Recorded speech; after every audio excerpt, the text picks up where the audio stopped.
In 2023, China unveiled its updated standard map featuring a 10-dash line, in addition to the previously used 9-dash line for making territorial claims in the South China Sea. The 9-dash line already covers more than 90% of the South China Sea, but the new addition includes an extra dash located east of Taiwan, seemingly extending China's territorial claims in the region. This has created tension between China and countries like the Philippines, Vietnam, Malaysia, and others whose EEZs overlap with the areas claimed by China. The Philippines, in particular, has taken a strong stance against China's updated map.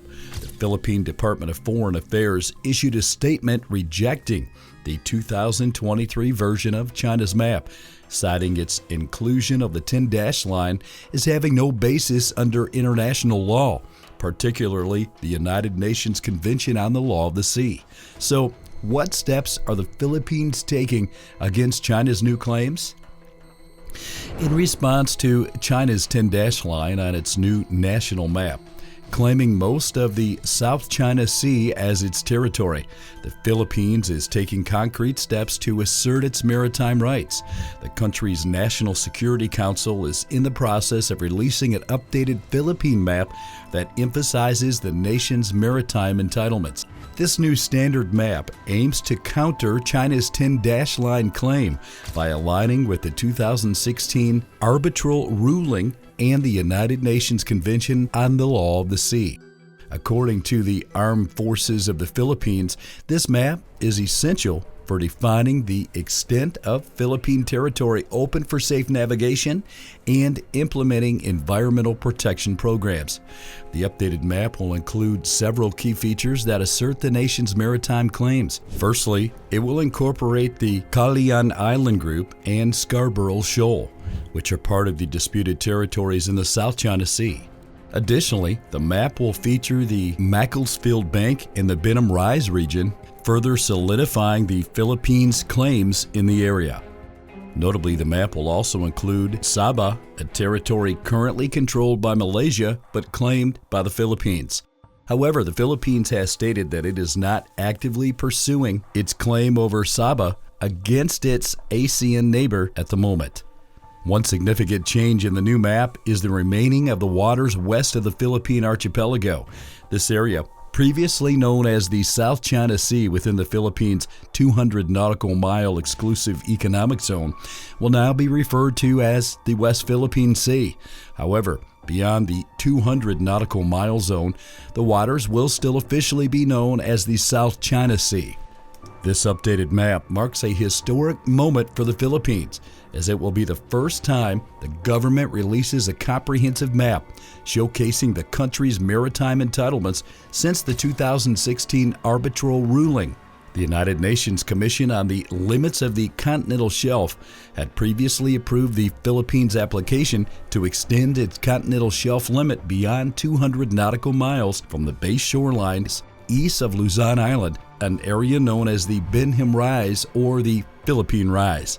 The release of this new map is a direct challenge to China's 10-dash line claim and a strong assertion of the Philippines' rights in the South China Sea region.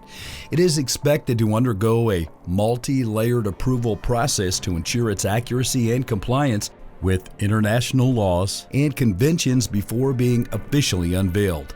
The 10-dash line is an expansion of China's previous 9-dash line claim, with an additional dash added to the east of Taiwan. This line forms a U shape that extends into the EEZs of several countries, including the Philippines, Vietnam, Malaysia, Brunei, and Indonesia. It also encompasses territories claimed by India, such as the state of Arunachal Pradesh and the Aksai Chin region in the Himalayas, as well as the Russian territory of Bolshaya-Ussuriski Island. China's updated map has sparked outrage across the Indo-Pacific region, with at least 6 neighboring countries objecting to Beijing's excessive territorial claims. The move is seen as a blatant disregard for international law and the 2016 arbitral ruling, which invalidated China's expansive claims in the South China Sea. and largely ruled in favor of the Philippines regarding its EEZ and continental shelf. The release of this new map has further escalated tensions between China and its neighbors, who view it as an attempt by Beijing to legitimize its illegal claims and assert control over strategic waterways and resource-rich areas. The South China Sea in particular is a crucial trade route, with trillions of dollars in trade passing through the region each year. China's actions have not only drawn criticism from countries directly involved in the territorial disputes, but also from the United States and other regional powers. The U.S. has consistently supported the Southeast Asian nations and has increased its military presence in the South China Sea, conducting freedom of navigation operations to challenge China's excessive maritime claims. Beijing, on the other hand, views the U.S. military presence in the region as an unwelcome intervention and has accused Washington of violating its sovereignty and endangering regional peace.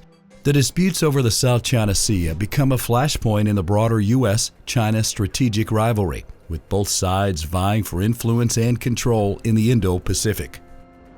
One of the significant additions to the Philippines' updated maritime map is the inclusion of Sabah, also known as the North Borneo. This region has been at the center of a long-standing territorial dispute between the Philippines and Malaysia.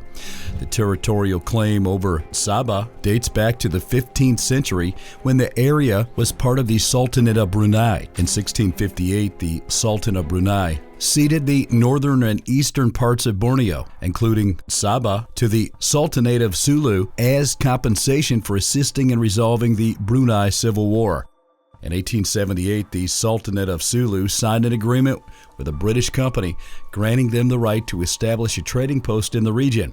This agreement was later transferred to another British company, the British North Borneo Provisional Association Limited, which subsequently obtained a royal charter from the British government in 1881. The British North Borneo Company effectively ruled over North Borneo until 1942, when the region was occupied by Japanese forces during World War II. After the war, North Borneo became a British Crown colony until it gained independence in 1963. During this transition period, the Philippines revived its claim over Sabah, asserting that their heirs of the Sultan of Sulu had ceded the sovereignty, title, and dominion over the territory to the Republic of the Philippines in 1962.